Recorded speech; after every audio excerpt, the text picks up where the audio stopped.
आज चांदूर रेल्वे येथे चांदूर रेल्वे नगरीतील सर्व श्री संत गजानन महाराज मंदिरांमध्ये श्रींच्या प्रगट दिनानिमित्त उत्सवाच्या स्वरूपामध्ये आनंदी व भक्तिमय वातावरणात आपापल्या परिसरातील मंदिरांमध्ये श्री संत गजानन महाराज यांच्या 146वा प्रगट दिन मोठ्या उत्साहात व भक्तिमय वातावरणात संपन्न होत आहे।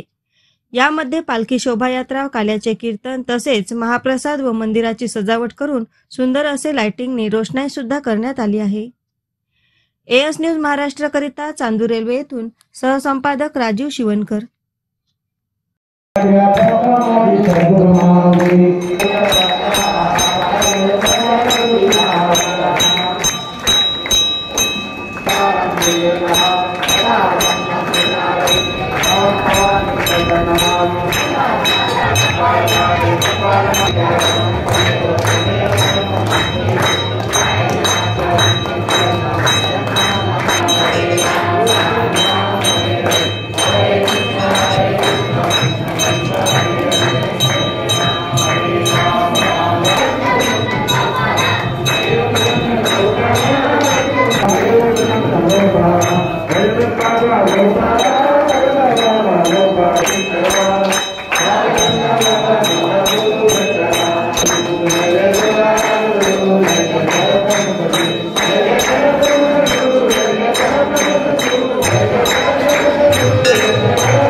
लहान मुलांनी बसून घ्या, मधात कोणी थांबणार नाही आणि थोडीशी जागा ठेवा। शांत बसा। आता पावला प्रसाद आशा